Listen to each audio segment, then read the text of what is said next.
Cheri Perry is a business strategist and workplace expert and joins us for a few minutes this morning. Cheri, good morning. Hey, good morning, Gary. It's great to have you here. What do you make of these obviously conflicting surveys? Do you think people are adapting well or not from what you've heard? Well, let's start out with a really fun statistic, which is that 50% of the statistics that we see out there are made up. So who knows? Who knows? Yeah, you'd think they come from China right now. Right. We can go on the internet right now and find supporting documentation for people saying that they are really having a hard time working from home. We can also go on the internet today and find out supporting documentation that says, man, people are really loving working at home. So I personally think that what's happening right now is you're seeing the pendulum swinging from, hey, chaos to, hey, this is the way that we're doing it right now. Let's try to make the most of it. Yeah. Well, the only thing new about this phenomenon, of course, is that it's now much broader because of the lockdown. But the trend towards some employees working from home is certainly not new. Do you think this experience is going to encourage employees and maybe some employers to have more of their employees working from home after this is over?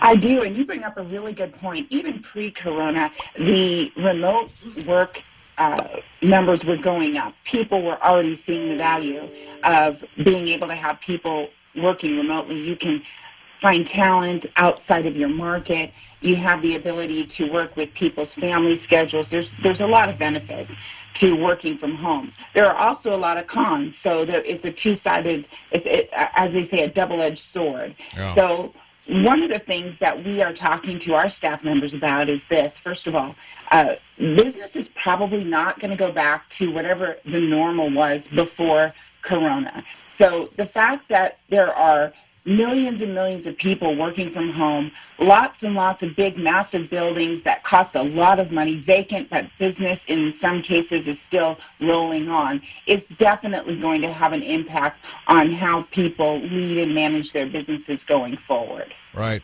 What would you advise people whose boss has said, okay, time to come back, and they're nervous about it, worried about the virus? What are their options? I suppose it varies state to state, but is there a general rule? You know, it does vary state to state, Gary, and there is a general rule. The general rule is we are Americans. We are not, even though we're in a quarantine scenario, we are not locked into any job. We're not locked into any way we do it.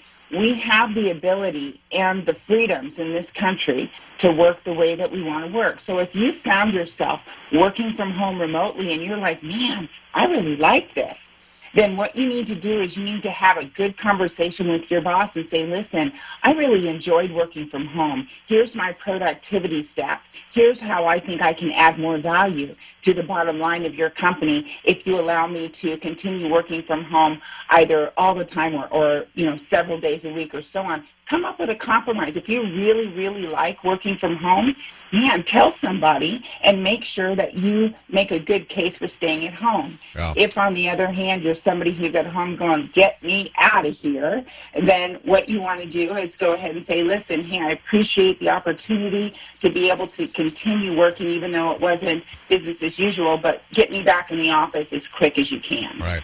The real rub, of course, is with jobs that can't be done from home, and I think most employers are being as understanding as they can about that, restaurants and so on.